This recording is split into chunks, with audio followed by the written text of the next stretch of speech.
জানিয়ে দিব আজকের বাংলার চাঞ্চল্যকর সংবাদ। শুরুতেই সংবাদ শিরোনাম। মে মাসে শেখ হাসিনা বাংলাদেশে ফিরবেন, নাদিল থাকছে প্রতিবেদনে। নিষিদ্ধ আওয়ামী লীগের রাজনীতি নিয়ে সংসদে অধ্যাদেশ, থাকছে প্রতিবেদনে। আওয়ামী লীগের রাজনীতি নিষিদ্ধ থাকছে, এর প্রভাব কেমন হবে, থাকছে প্রতিবেদনে। আওয়ামী লীগের রাজনীতি নিষিদ্ধের অধ্যাদেশ সংশোধনী সহ পাশ হচ্ছে সংসদে, থাকছে প্রতিবেদনে। মনে হচ্ছে ওরাই আওয়ামী লীগ আর আমরা বিএনপি জামায়াত, সংসদে জামায়াত প্রার্থী, থাকছে প্রতিবেদনে। সারা দেশে সীমাহীন চাঁদাবাজি চলছে, বিরোধী দলীয় নেতা, থাকছে প্রতিবেদনে। এতক্ষণ শুনতেছিলেন সংবাদ শিরোনাম, এখন বিস্তারিত। মে মাসে শেখ হাসিনা বাংলাদেশে ফিরবেন, নাদিল। বাংলাদেশ আওয়ামী লীগের সাংগঠনিক সম্পাদক শফিউল আলম চৌধুরী নাদিল বলেছেন, মার্চের আগেই সাবেক প্রধানমন্ত্রী শেখ হাসিনা বাংলাদেশে ফিরবেন। বুধবার দিবাগত গভীর রাতে নিজের ভেরিফাইড ফেসবুক আইডি থেকে এক ভিডিও বার্তায় শফিউল আলম চৌধুরী নাদিল কথা বলেন। তবে কোন প্রক্রিয়ায় শেখ হাসিনা ভারত থেকে বাংলাদেশে ফিরবেন সেই বিষয়টি তিনি তার ভিডিও বার্তায় জানাননি। ৮ মিনিট ৫০ সেকেন্ড দীর্ঘ ভিডিও বার্তায় তিনি বলেন, এদেশ আমাদের অহংকার, একটি জঙ্গিবাদী রাষ্ট্র বা জাতি হিসেবে আমরা বিশ্বে পরিচিত হতে চাই না। গত বছর আমরা জানুয়ারিতে বই উৎসব করেছিলাম, কিন্তু ড ইউনূস সরকার শিশুদের এই উৎসব থেকে বঞ্চিত করেছে। শুধু শিশুদের নয়, এ দেশের সকল মানুষের আশা আকাঙ্ক্ষার বিপরীতে তারা অবস্থান নিয়েছে। আওয়ামী লীগকে ছোট করার জন্য বাঙালি জাতির অহংকার সর্বশ্রেষ্ঠ ইতিহাস মুক্তিযুদ্ধকে অপদস্থ করছে। তিনি বর্তমান অন্তর্বর্তী সরকারের নানা সমালোচনা করে বলেন, আগামী ১ মাসের মধ্যে বাংলাদেশের রাজনৈতিক অঙ্গনে অনেক পরিবর্তন আসবে। এই পর্যন্ত দেশের মানুষ ও দলীয় নেতাকর্মীদের ধৈর্য ধরে পরিস্থিতি মোকাবিলা করার জন্য অনুরোধ করেন তিনি। দেশের সাধারণ জনগণকে আওয়ামী লীগের পাশে থাকার আহ্বান জানিয়ে নাদেল বলেন, আওয়ামী লীগ দীর্ঘদিন দেশ পরিচালনা করেছে। দেশের উন্নয়নের চিত্র সারা বিশ্বের মানুষ দেখেছে। দেশ পরিচালনা করতে গিয়ে আমাদেরও অনেক ভুল ছিল, আমরা এজন্য ক্ষমাপ্রার্থী। দলীয় নেতাকর্মীদের উদ্দেশ্যে তিনি বলেন, আপনাদের ওপর অনেক নির্যাতন হয়েছে, অনেককে হত্যা করা হয়েছে, অনেককে বিকলাঙ্গ করে দেওয়া হয়েছে, অনেকের বাসা বাড়িতে আক্রমণ করা হয়েছে। আমাদের অনেক কর্মী নানাবিধ বিপদের মধ্যে আছে, আমরা আমাদের কর্মীর খবর ঠিকমতো নিতে পারিনি। আপনারা ধৈর্য ধরুন, আগামী মে মাসের পূর্বেই নেত্রী দেশে ফিরবেন। নিষিদ্ধ আওয়ামী লীগের রাজনীতি নিয়ে সংসদে অধ্যাদেশ। সন্ত্রাসবিরোধী আইনের সংশোধনী অধ্যাদেশ ২০২৫-এর মাধ্যমে আওয়ামী লীগের রাজনৈতিক কর্মকাণ্ড নিষিদ্ধের বিধান রাখা হয়েছে। ওই অধ্যাদেশ সংশোধন সহ পাশের সুপারিশ করেছে সংসদীয় বিশেষ কমিটি। মোট ১৩৩টি অধ্যাদেশ পর্যালোচনা শেষে বিশেষ কমিটি তাদের চূড়ান্ত প্রতিবেদনে এই সিদ্ধান্ত জানায়। সরকার গঠনের আগে বিএনপি জানিয়েছিল, নির্বাহী আদেশে কোনো রাজনৈতিক দল নিষিদ্ধ করার পক্ষে তারা নয়। তবে বর্তমান পরিস্থিতিতে অধ্যাদেশটিকে আইনে রূপ দেওয়ার প্রক্রিয়া শুরু হয়েছে। ফলে নির্বাহী আদেশ প্রত্যাহার না হওয়া পর্যন্ত বাংলাদেশ আওয়ামী লীগের কার্যক্রমে নিষেধাজ্ঞা বহাল থাকবে। আইনটি পাশ হলে দলটির রাজনৈতিক কার্যক্রম পরিচালনা আরও কঠিন হয়ে পড়বে। অন্তর্বর্তী সরকারের জারি করা মোট ১৩৩টি অধ্যাদেশ ত্রয়োদশ সংসদের প্রথম অধিবেশনে গত ১৩ মার্চ উত্থাপন করা হয়। এগুলো যাচাই বাছাইয়ের জন্য ১৪ সদস্যের একটি বিশেষ কমিটি গঠন করা হয়। সংবিধানের ৯৩ অনুচ্ছেদ অনুযায়ী নির্দিষ্ট সময়ের মধ্যে সংসদে পাশ না হলে ৩০ দিনের মধ্যে অধ্যাদেশ কার্যকারিতা হারায়। বিশেষ কমিটি ইতিমধ্যে ৯৮টি অধ্যাদেশ অপরিবর্তিত রেখে আইনে রূপ দেওয়ার সুপারিশ করেছে। এছাড়া ১৫টি সংশোধন করে বিল আকারে উত্থাপনের প্রস্তাব দেওয়া হয়েছে। এর মধ্যে অন্যতম হল ২০২৫ সালের ১১ মে জারি করা সন্ত্রাসবিরোধী অধ্যাদেশ। এই অধ্যাদেশের মাধ্যমে ২০০৯ সালের সন্ত্রাসবিরোধী আইনের কয়েকটি ধারা সংশোধন করে আওয়ামী লীগ ও এর সহযোগী সংগঠনগুলোর কার্যক্রম নিষিদ্ধ করা হয়। একই আইনের আওতায় আগে বাংলাদেশ ছাত্রলীগকেও নিষিদ্ধ করা হয়েছিল।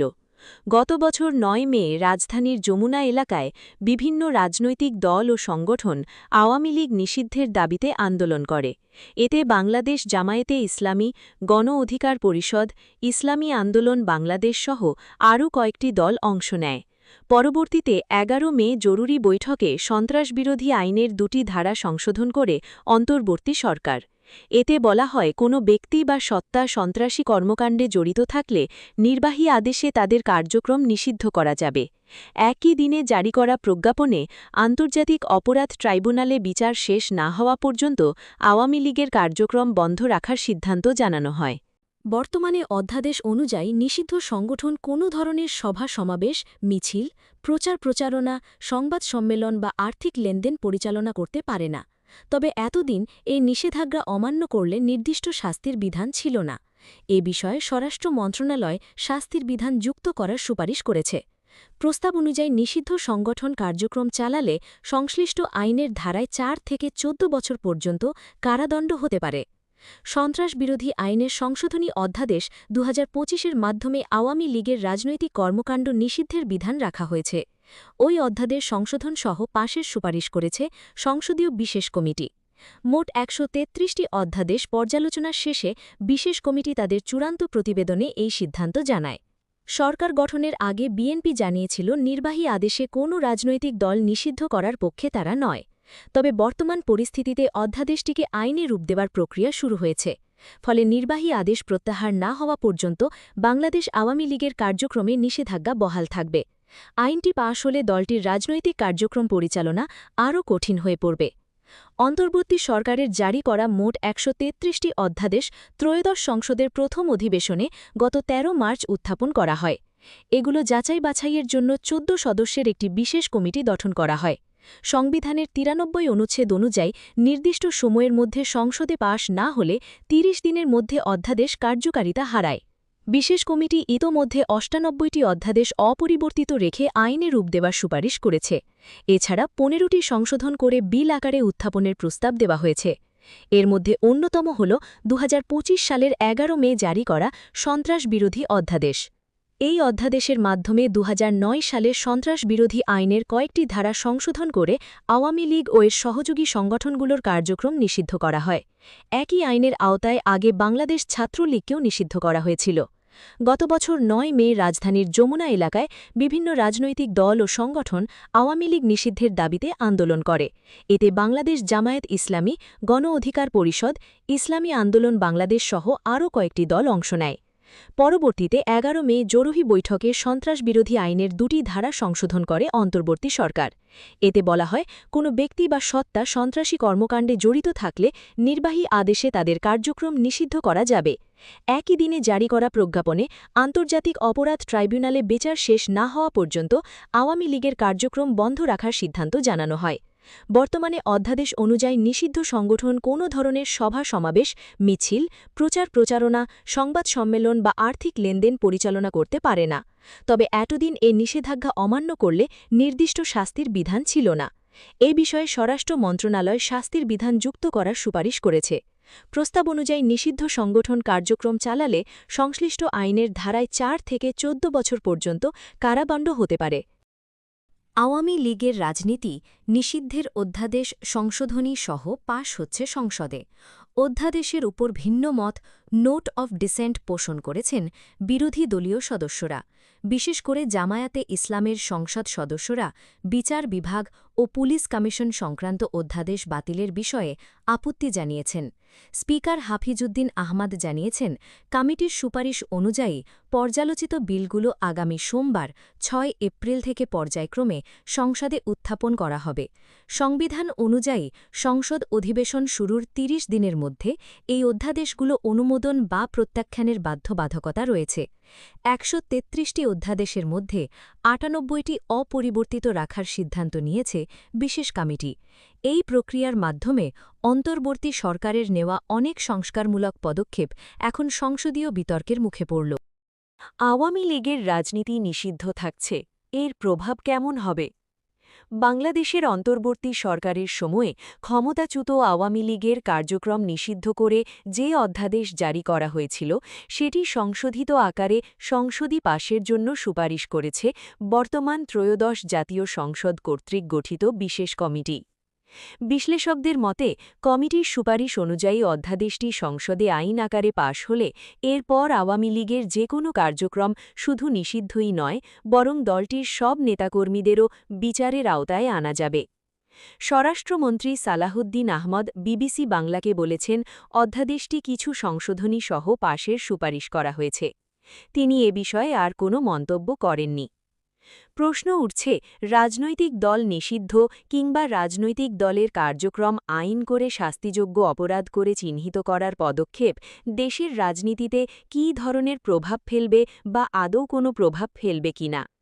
বিশ্লেষকরা বলছেন, আইন করে একটি দলকে নিষিদ্ধ করার পরিবর্তে অপরাধ থাকলে আদালতে বিচার কিংবা ভোটের মাধ্যমে জনগণকে দলটিকে প্রত্যাখ্যান করার সুযোগ দিলে এ নিয়ে প্রতিহিংসার অভিযোগ ওঠার সুযোগ থাকত না।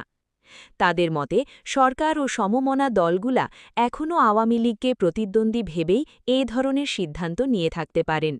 কিন্তু দল নিষিদ্ধের সিদ্ধান্ত গ্রহণযোগ্যতা পাবার ইতিহাস রাজনৈতিক অঙ্গনে নেই। আওয়ামী লীগের ভেরিফাইড ফেসবুক পাতায় দলটির মুখপাত্র মোহাম্মদ আলী আরাফাত এক বিবৃতিতে বলেছেন, বিএনপিকে দেশের অন্যতম প্রাচীন ও বৃহত্তম রাজনৈতিক দলকে নিষিদ্ধ করার পূর্ণ দায় নিতে হবে এবং ভবিষ্যতে এর ফলে যে পরিণতি হবে তা বিএনপিকেই ভোগ করতে হবে। আওয়ামী লীগকে নিষিদ্ধের দায় বিএনপির ওপর বর্তাবে কিনা এমন এক প্রশ্নের জবাবে বিএনপি ও সরকারের একটি সূত্র অবশ্য বলছে, আইনটি পরে সংশোধনের সুযোগ থাকবে। প্রসঙ্গত, অন্তর্বর্তী সরকারের সময় বিএনপি বলেছিল, নির্বাহী আদেশে কোনো রাজনৈতিক দল নিষিদ্ধ করার পক্ষে নয় তারা। এ বিষয়ে জনগণই সিদ্ধান্ত নেবে। যদিও দলটির নেতারা আবার কেউ কেউ আওয়ামী লীগকে নিষিদ্ধ করার কথাও বলেছিলেন বিভিন্ন সভা সমাবেশে। আওয়ামী লীগের কার্যক্রম নিষিদ্ধের সরকারি সিদ্ধান্তে আনন্দ প্রকাশ করে ২০২৫ সালের ১১ই মে বিবৃতি দিয়েছিলেন বিএনপির মহাসচিব মির্জা ফখরুল ইসলাম আলমগীর। মনে হচ্ছে ওরাই আওয়ামী লীগ আর আমরা বিএনপি জামায়াত। সংসদে মোহাম্মদ তাহের। জাতীয় সংসদের সরকারি দলের সদস্যদের আক্রমণাত্মক আচরণ নিয়ে সমালোচনা করেছেন জামায়াতে ইসলামের নায়েবে আমির ও কুমিল্লা ১১ আসনের সংসদ সদস্য ডা সৈয়দ আবদুল্লাহ মোহাম্মদ তাহের। বৃহস্পতিবার ৩০ এপ্রিল রাষ্ট্রপতির ভাষণের ওপর ধন্যবাদ প্রস্তাবের আলোচনায় অংশ নিয়ে তিনি বলেন, সরকারি দলের আচরণে মনে হচ্ছে ওরাই আওয়ামী লীগ আর আমরা বিএনপি জামায়াত। ড তাহের বলেন, আওয়ামী লীগ ক্ষমতায় থাকাকালে যেভাবে জামায়াতকে লক্ষ্য করে মন্তব্য করা হতো, এখন একই ধরন সরকারি বেঞ্চ থেকে লক্ষ্য করা যাচ্ছে। তিনি আরও অভিযোগ করেন, সংসদে বিরোধী সদস্যদের রাজাকার আলবদর বলে সম্বোধন করা হচ্ছে, যা অসংসদীয়। অতীতের কাদা ছোড়াছুড়ি বন্ধ করে গুণগত পরিবর্তনের রাজনীতি শুরু করা দরকার। শুধু কথায় নয়, মানসিকতার পরিবর্তন জরুরি, বলেন তিনি। এ সময় ইসলামী ব্যাংক নিয়ে চলমান আলোচনার জবাবও দেন ড তাহের।